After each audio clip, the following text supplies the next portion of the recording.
Let's talk about my thoughts on the Classic line. How does it sound? How does it affect me emotionally? You know, Nagra started back in 1951. Stefan Kudelski created the Nagra 1 tape recorder. It's actually, it has a hand winding mechanism. And in 1952, they came out with a production run of the Nagra 2. And the film and movie industry quickly adopted Nagra to record their movies. They developed a circuit that could sync over to their films that were being shot. So this was unique in the world of film production. Nagra dominated the recording industry or the film industry through the 1960s and 70s, 80s, and into the 1990s.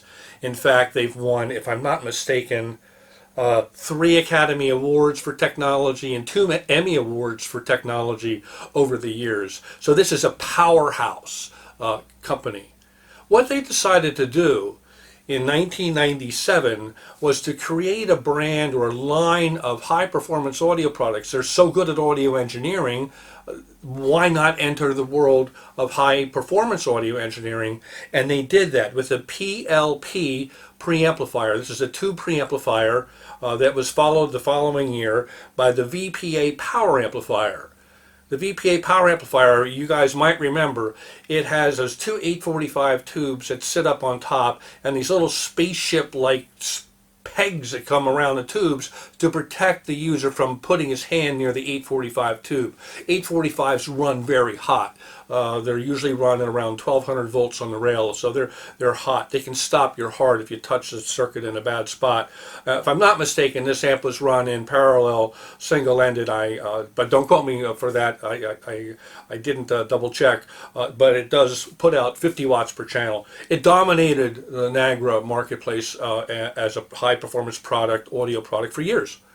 And up until 2012, Nagra had the reputation of being a very accurate design. You could, when you heard a Nagra product, you really heard all the detail in your music. And some people said, well, maybe we don't hear enough music in the music. So they spun the company off, the Kudelski family spun the company off to Audio Technology Switzerland. They maintained family control. This was in 2012.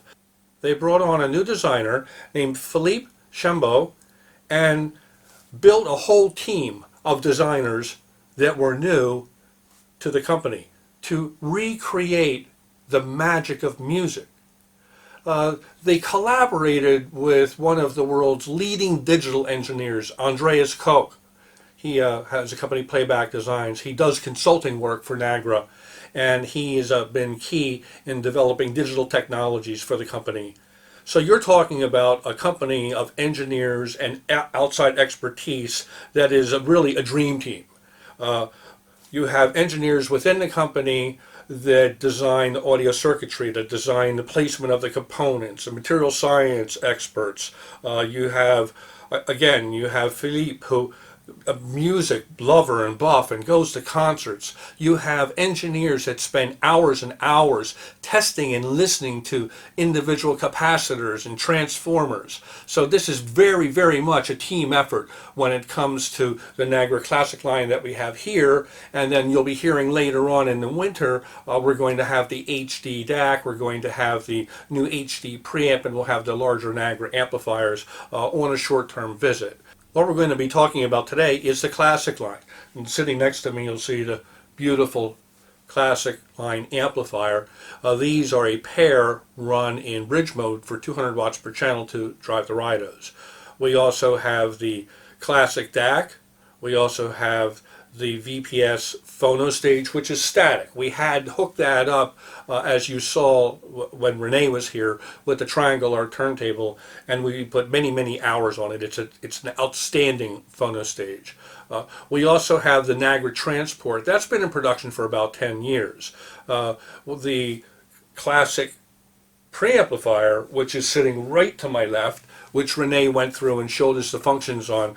That was produced in about 2015, 2016. So the Classic line is a newer line, and it's meant to have the trickle down from all the HD projects and all of the history of design philosophy within the company to a more affordable line. This whole system in the world of high performance audio is priced a little under $100,000. So it's not inexpensive, but it's not atmospheric in price.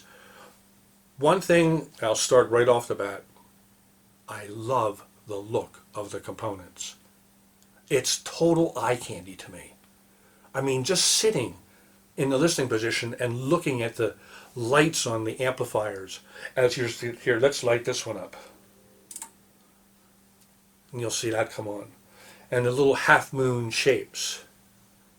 You know, they designed the controls back in the days of when they had field recorders so that the engineer could know what position the knobs were in just by the feel of it.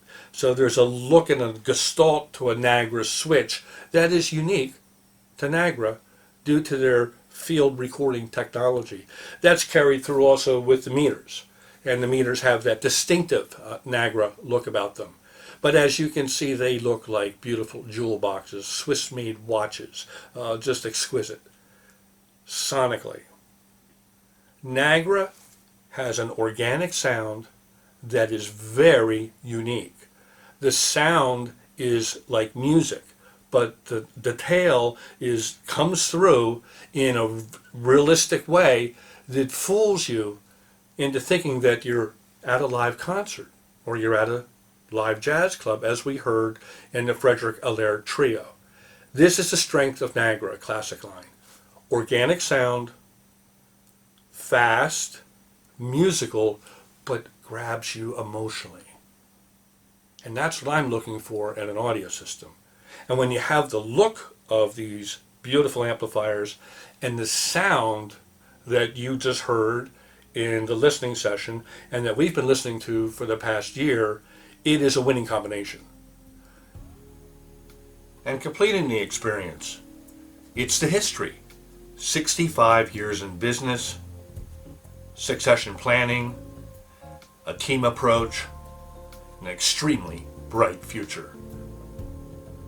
If you're in the market for a level of electronics at this price point, you have to look at Nagra.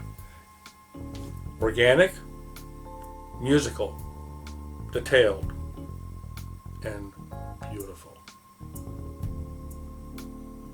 Peter Berninger reporting on the Nagra Classic Line for AV Showrooms. Thanks for watching. Bye.